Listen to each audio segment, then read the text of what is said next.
السلام علیکم ورحمۃ اللہ وبرکاتہ۔ بسم اللہ الرحمن الرحیم۔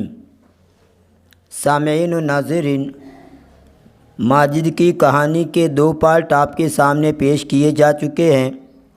آج کا ہمارا یہ ویڈیو اسی کہانی کا آخری پارٹ نمبر 3 ہے۔ تو آئیے بلا کسی تمہید کے ترجمہ شروع کرتے ہیں۔ فی الیوم التالی استيقظ ماجد فوجد أخاه الصغير قد كسر جواله الذي يتصل به۔ اگلے دن ماجد بیدار ہوا، اس نے اس کے چھوٹے بھائی کو پایا جس نے اس کا موبائل جس کے ذریعے وہ کانٹیکٹ کرتا ہے اس کو توڑ دیا۔ جوال ان کا معنی موبائل، وجد یجد کا معنی پانا، کسر یکسر کا معنی توڑنا۔ فاراد ماجد ان یضرب اخاہ ویسبہ ویجادلہ ولکنہ فجأة تذکر انہ لن یغضب فقال فی نفسہ لا تغضب لأنہ لم یقصد کسر الجوال ولکن من المؤکد انہ سقط منہ فانکسر۔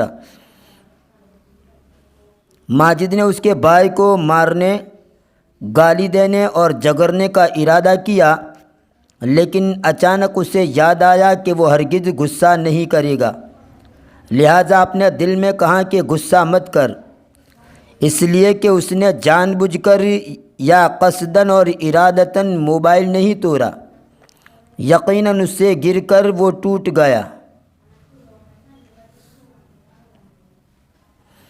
لبس ماجد ملابس المدرسة وانتظر سيارة المدرسة ولكنها تأخرت فأحس بالضيق والغضب ولكن سرعان ما تخلص من هذا الإحساس وقال لا مانع لدي أن أذهب اليوم إلى المدرسة بالحافلة الشعبية۔ ماجد نے اسکول کے کپڑے پہنے، یعنی اسکول کا یونیفارم پہنا اور اسکول کی گاڑی کا انتظار کیا، لیکن اس کو آنے میں دیر ہو گئی۔ اس نے تنگی اور غصہ محسوس کیا، لیکن جلد ہی یہ احساس چلا گیا اور اس نے کہا کہ آج عام بس کے ذریعے اسکول جانے میں میرے لیے کوئی رکاوٹ نہیں ہے۔ عندما ركب الحافلة وجد زحاما شديدا فلم يجد مكانا للجلوس فيه شعر بالغضب وسرعان ما تخلص من الغضب وقال في نفسه كل الناس يعانون من هذا الزحام فلماذا لا أعاني۔ جس وقت وہ بس میں سوار ہوا تو اس نے سخت بھیڑ پائی، اس کو اس میں بیٹھنے کے لیے جگہ نہیں ملی، اسے غصہ محسوس ہوا، لیکن جلد ہی غصے سے چھٹکارا پا لیا، یعنی غصہ چلا گیا، اور اس نے اپنے جی میں کہا سب لوگ اس بھیڑ کی تکلیف برداشت کرتے ہیں، میں کیوں برداشت نہ کروں۔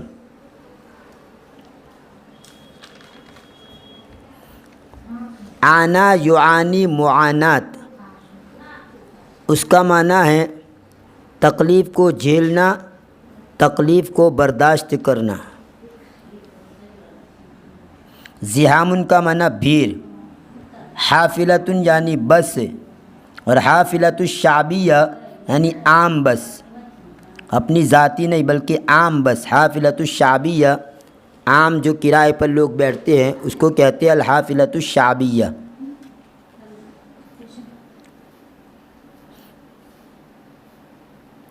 ذهب ماجد الى المدرسة،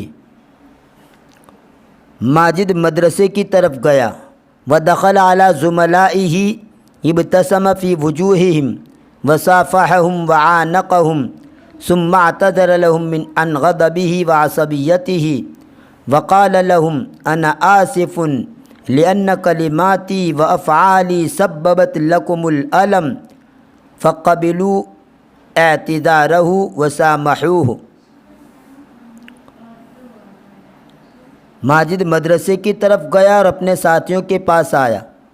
وہ ان کے روبرو مسکرایا، ان کا مصافحہ کیا اور ان سے گلے ملا اور ان کے سامنے اپنے غصہ اور عصبیت کا عذر پیش کیا اور ان کو کہا کہ مجھے افسوس ہے اس لیے کہ میرے کلمات اور میرے کرتوت تمہاری تکلیف کا سبب بنے۔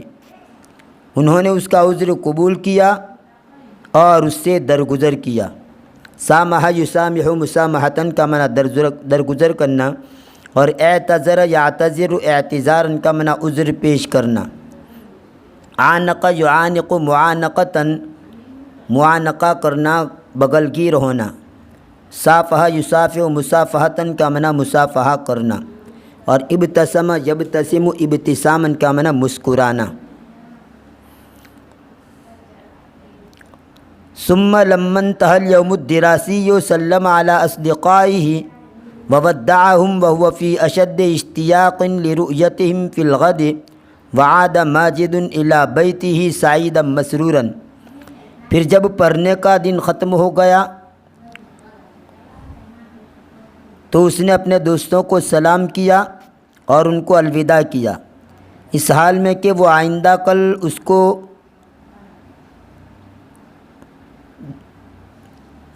کل ان کو دیکھنے کا اس کو سخت شوق تھا۔ اور ماجد اپنے گھر خوشی خوشی لوٹا۔ فی الطریق قابل حسانا فقال له حسان ما لی اراک سعیدا ومسرورا یا ماجد۔ راستے میں وہ حسان سے ملا۔ حسان نے اس کو کہا، اے ماجد کیا بات ہے، میں تجھے حشاش بشاش یعنی خوشی میں دیکھ رہا ہوں۔ قال ماجد، ماجد نے کہا، تخلصت من الغضب والعصبیہ ولعبت اليوم مع كل زملائي وكانوا في غاية السعادة لما رأوا أن عاداتي قد تغيرت تماما وأني لم أعد أغضب۔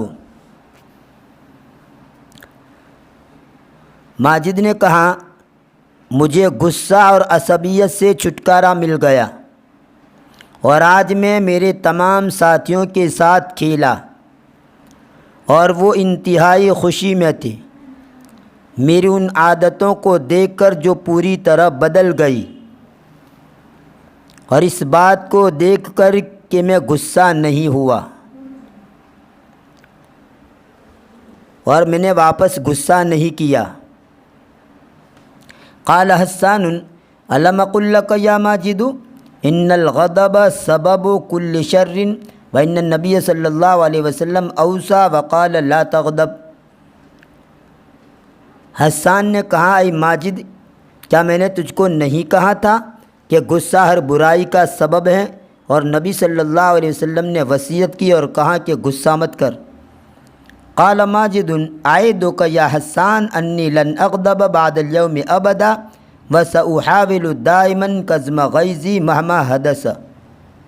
ماجد نے کہا کہ اے حسان، میں تجھ سے وعدہ کرتا ہوں کہ آج کے بعد میں کبھی غصہ نہیں کروں گا اور ہمیشہ غصے کو پی جانے کی کوشش کروں گا، چاہے کچھ بھی پیش آ جائے۔ قال حسان حفظک اللہ ویسر امرک ورزقک راحت البال وسعادت الدنیا والآخرہ۔